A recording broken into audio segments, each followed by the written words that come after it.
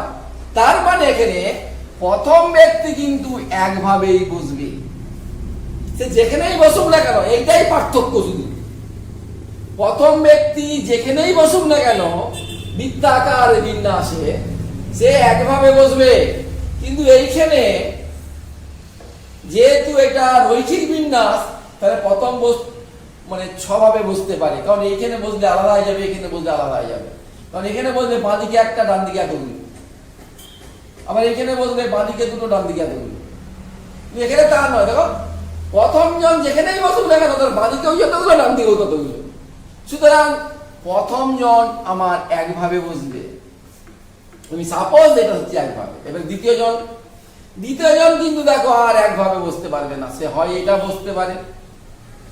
এই একজন বসে যাওয়ার পরে দ্বিতীয় জনের চেয়ার বসে আলাদা আলাদা হয়ে গেছে। সে যদি এখানে বসে, তখন দেখবে এই বাঁ দিকে একটা এ বসে আছে, ডান দিকে অন্যগুলো। যদি এখানে বসে, তাহলে আবার এখানে 2, ওদিকে 2, এদিকে একজন বসে আছে। সুতরাং দ্বিতীয় জনের ক্ষেত্রে কিন্তু আর একভাবে বসার সুযোগ নাই। বৃত্তাকার বিন্যাসে প্রথম ব্যক্তি যেখানেই বসুক না কেন, সব বসাটাই তার একটি মাত্র কেস। কিন্তু দ্বিতীয় ক্ষেত্রে 5টি চেয়ার আছে, 1 2 3 4 5, 5 ভাবে। তৃতীয় জন 4 ভাবে, তারপরের জন 3 ভাবে, তারপরের জন 2 ভাবে, তারপরে 1 ভাবে, বলতো ফ্যাক্টরিয়াল 5। এবারে দেখো তাহলে যদি n সংখ্যক থাকে, যদি একটা বৃত্তাকার চেয়ারে, গোল টেবিলে nটি চেয়ার আছে, আর আমার n সংখ্যক লোক বসবে, তাহলে প্রথম জন কত ভাবে বসতে পারে? একভাবে। দ্বিতীয় জন n-1 ভাবে, তৃতীয় জন n-2 ভাবে, এইরকম করে 4 3 2 1, অর্থাৎ ফ্যাক্টোরিয়াল n-1 ভাবে। আশা করি বোঝাতে পেরেছি। সুতরাং এই বৃত্তাকার বিন্যাসে যদি n সংখ্যক বস্তুকে বা n সংখ্যক বিভিন্ন লোককে, বিভিন্ন বস্তুকে যদি বৃত্তাকারে সাজানো যায়, বা এখানে যদি বলি যে nটি চেয়ার গোল টেবিলের চেয়ারে বসানো যায়, তাহলে সেক্ষেত্রে বিন্যাস সংখ্যা হবে কত না ফ্যাক্টোরিয়াল n-1। এটা মুখস্থ করতে পারো। আর আমি তোমাদেরকে বুঝাতে পেরেছি নিশ্চয়ই কেন n-1 হচ্ছে, কেন ফ্যাক্টোরিয়াল n নয়। কারণ প্রথম জন যেখানেই বসুক না কেন, তার কেস হচ্ছে একটি, তার n সংখ্যক কেস নয়, সেই জন্য এখানে হচ্ছে ফ্যাক্টোরিয়াল n-1। এরপরে যদি এটা মালার ক্ষেত্রে হয়, যদি এরকম মালা গাঁথার কেস হয়, যদি মালা গাঁথার কেস হয়, সেক্ষেত্রে লক্ষ্য করো আমার এখানে কিন্তু ওই ঘড়ির ক্লকওয়াইজে সাজানো, অ্যান্টি ক্লকওয়াইজ সাজানোকে আলাদা ধরা হয়েছে। কিন্তু মালা দেখো, মালা দেখো, এদিক থেকে মালা দেখলেও যা হবে, এদিক থেকে মালা দেখলেও তাই হবে। সুতরাং মালার ক্ষেত্রে কিন্তু ওই দুটো ভিন্নকে 2 দিয়ে ভাগ করতে হবে। সেক্ষেত্রে মোট বিন্যাস সংখ্যা হবে n-1 ফ্যাক্টোরিয়াল বাই 2। আর মালা না হলে বিভিন্ন যদি বস্তু হয়, যদি গোল টেবিলে সাজানো হয়, সেক্ষেত্রে হবে ফ্যাক্টোরিয়াল n-1। কেন ফ্যাক্টোরিয়াল n-1 না? প্রথম বস্তু n ভাবে বসতে পারবে না। সে প্রথম জন ব্যক্তি বা বস্তু সে যেখানেই বসুক না কেন তার কেস হচ্ছে একটি, কারণ তার কাছে সবগুলো আইডেন্টিক্যাল। প্রথম জন ফিক্সড হয়ে যাওয়ার পরে তার পরের গুলো কিন্তু আর এক কেস হবে না, তখন কিন্তু ওই n-1টা ফাঁকা থাকবে, n- সবগুলো আলাদা আলাদা হয়ে গেল। অর্থাৎ লিনিয়ারের ক্ষেত্রে আমাকে একটা প্রথম জনই প্রতিটা জায়গায় আলাদা আলাদা পজিশন, কিন্তু বৃত্তাকার বিন্যাসে সবগুলো একই পজিশন, যেখানেই বসুক না কেন প্রথম জন বসার পর তবেই সবগুলো আলাদা হলো। সেই জন্য এখানে ফ্যাক্টোরিয়াল n-1 হলো, আর মালার ক্ষেত্রে হলো ফ্যাক্টোরিয়াল n-1/2। এরপরে আমাদের এই বিন্যাসে আরো অনেক বিষয়বস্তু আছে, কি করে আমরা শর্টকাটে করব, প্রিন্সিপাল অফ কাউন্টিং বলা হয়নি, সেগুলো আমরা পরের ভিডিওতে করব। এমনিতেই ভিডিও খুব বড় হয়ে গেছে। ঠিক আছে, এরপরে ভিডিও করা হবে। ভালো করে প্র্যাকটিস করো, অঙ্কগুলো করো বইয়ে।